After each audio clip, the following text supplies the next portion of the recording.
नमस्कार दोस्तों, myself Professor Balwinder Singh. I am working in Shri Baba Amarnath Institute of Pharmaceutical Sciences and Research, Baba Amarnath University, Astalbhor, Rohtak, Haryana. Today I will discuss with you about Lifestyle Diseases Management Series Part 10, Angina Pectoris.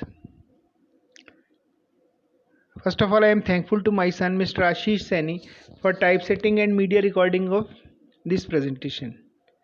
Angina pectoris is chest pain due to reduction of oxygen supply to myocardium. जो heart है उसकी जो muscles हैं उसमें oxygen supply की कमी हो जाती है ड्यू टू वैसोकंस्ट्रिक्शन की वजह से या ड्यू टू अदर रीजंस। उसको हम एंजाइना पेक्टोरिस कहते हैं। एंजाइना मतलब पेन, पेक्टोरिस मतलब pectoris is chest, related to chest, part of the chest.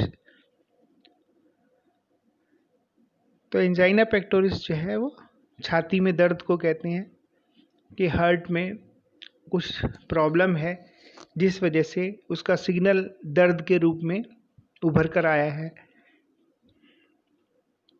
अगर हम साइन एंड सिम्टम्स की बात करें तो एंजाइना पेक्टोरिस में जैसे कि हम बात कर रहे थे, there is a pain in the chest, और जो छाती में दर्द है लेफ्ट साइड में जैसे हार्ट है तो वहाँ से ओरिजिनेट होके इट में radiate to left shoulder and left hand, नीचे तक जाती है। डल पेन होती है लेकिन स्क्वीजिंग होती है, चोकिंग होती है। Normally this pain occurs due to exertion, fatigue की वजह से, थकावट की वजह से होती है। ब्रेथलेसनेस है, सांस उखड़ने लगती है, पॉलीयूरिया, पेशाब बार बार आता है, घबराहट सी होती है, स्वेटिंग होती है, पसीना आता है। अगर हम पैथोफिजियोलॉजी या रिस्क फैक्टर्स की बात करें एंजाइना पेक्टोरिस की, तो एंजाइना पेक्टोरिस में जो मायोकार्डियम है, जो हार्ट है, वहाँ पे उनकी जो मसल्स हैं उसमें ऑक्सीजन सप्लाई रिड्यूस हो जाती है।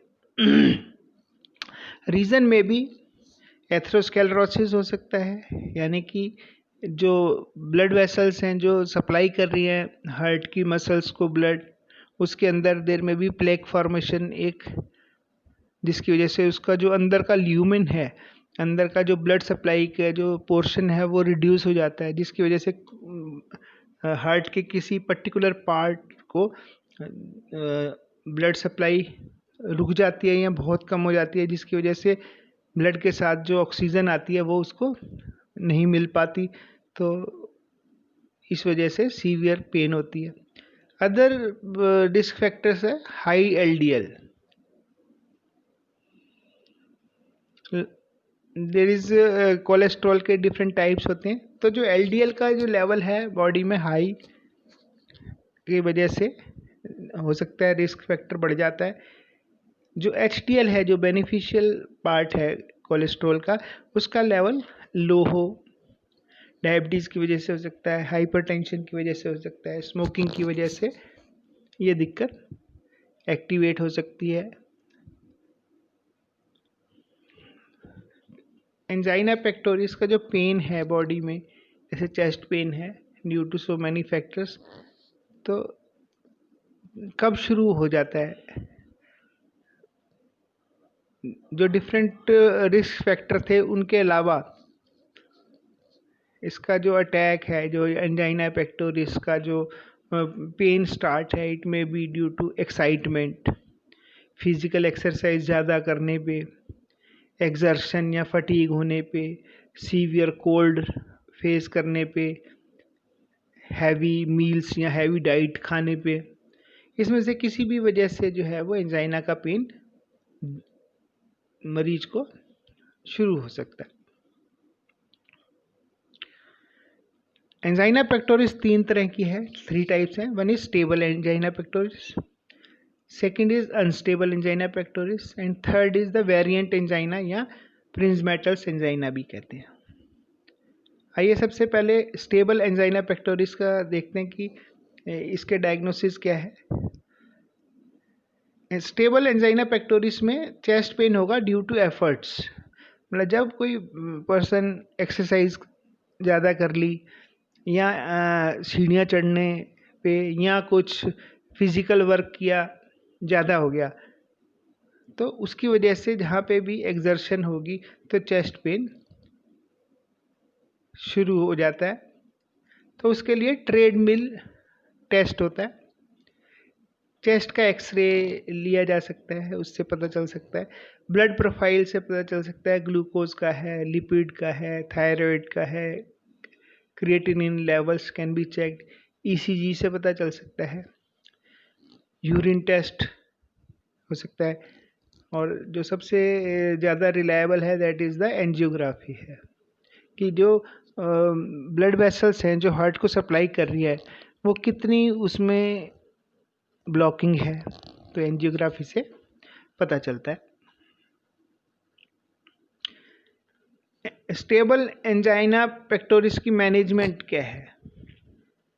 जो ड्रग्स यूज़ होती हैं इसकी मैनेजमेंट में नाइट्रेट्स यूज़ होते हैं, क्योंकि वहाँ पे वैसोकंस्ट्रिक्शन है।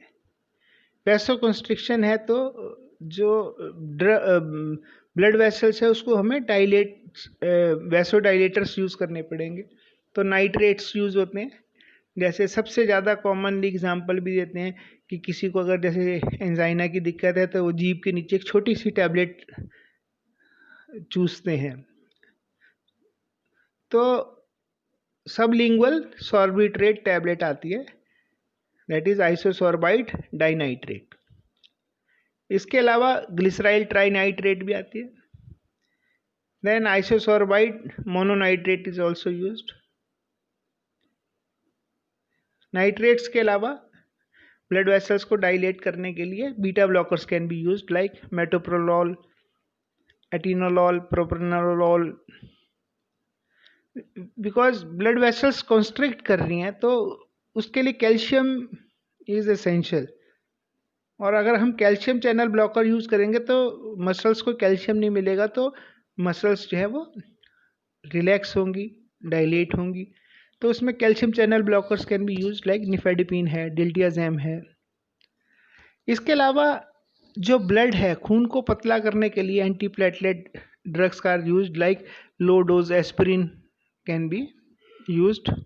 और जो पेशेंट है जिसको एंजाइना है, उसको टेंशन है, एंजाइटी है, तो sedatives can be use to take care of that. इसके अलावा स्टेबल एंजाइना पेक्टोरिस की मैनेजमेंट में पेशेंट को रेस्ट करना चाहिए, एक्सरसाइज नहीं करनी चाहिए, लेकिन मतलब हाई लेवल एक्सरसाइज नहीं करनी चाहिए, ज़्यादा नहीं करनी चाहिए, लेकिन थोड़ा बहुत रखनी चाहिए, क्योंकि person is not like that कि बेड रेस्ट पे बिल्कुल चले जाएगा, कुछ ना कुछ तो थोड़ा बहुत तो काम करना पड़ेगा लाइफ में, तो उसको लो लेवल एक्सरसाइज करनी चाहिए ताकि एक बॉडी का स्टेमिना बना रहे।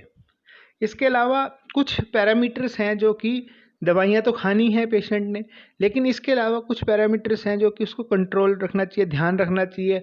अगर वो इन पैरामीटर्स को कंट्रोल में रखेगा तो उसकी जो है काफ़ी प्रॉब्लम सॉल्व हो जाएगी दवाइयों के साथ। He will be in a position to control the angina pectoris. He has to control his obesity, मोटापे पे खाना ऐसा खाए जिससे मोटापा ना हो, घी, तेल, फ्राइड स्वीट्स अवॉइड करे। Second thing is he should avoid और control his anger. Then he should also control, अगर वो शराब पीते हैं, अल्कोहल है तो अल्कोहल रिड्यूस करके मिनिमाइज करें, सिगरेट स्मोकिंग है उसको मिनिमाइज करें, अगर हाइपरथायरॉयडिज्म है तो ड्रग लेके उसको लेवल को रेगुलेट करें या कंट्रोल में रखें। तो इनसे जो है जो दवाई एंजाइना की खा रहे हैं, angina will remain in the एक कंट्रोल वाली पोजीशन में रहेंगे। सेकेंड टाइप है अनस्टेबल एंजाइना पेक्टोरिस। इसमें जो पेन है that is of varying intensity, कम ज़्यादा पेन होता रहता है। किसी उस व्यक्ति ने कोई ऐसा एक्सरसाइज भी नहीं की, कहीं भागा दौड़ा भी नहीं है, सीढ़ियाँ भी नहीं चढ़ा है, रेस्ट कर रहा है, लेकिन फिर भी उसको जो है लेस एक्सर्शन में भी पेन हो रहा है, तो इसको हम अनस्टेबल एंजाइना पेक्टोरिस कहते हैं। तो patient should be hospitalised as soon as possible. Third है वेरिएंट एंजाइना, प्रिंजमेटल्स एंजाइना। इसमें भी जो पेन है वो रेकरेंट है, बार बार होता है, साइक्लिक होता है, चेस्ट पेन होता है, मॉर्निंग में ज़्यादा देखा गया है। इसमें भी the pain is not connected to efforts, मतलब जो कोई एक्सर्शन नहीं है, कोई भागा दौड़ी नहीं है, लेकिन फिर भी पेन है, तो उसको डॉक्टर को दिखाना चाहिए। So that's all about the Lifestyle Diseases Management Series Part 10 Angina Pectoris. I have tried to give all the details. फिर भी अगर आप कुछ पूछना चाहते हैं, कोई क्वेरी है, तो my mobile number and email ID is given here. You can contact me. And in the end, I once again I am thankful to my son Mr. Ashish Saini for typesetting and media recording of this presentation. Thank you very much. और एक request फिर मैं करूँगा, जिन्होंने मेरा YouTube channel subscribe नहीं किया है वो यूट्यूब चैनल ज़रूर सब्सक्राइब करें, और जिन्होंने सब्सक्राइब किया है उनको बहुत बहुत धन्यवाद। Thank you very much. Good day, best of luck.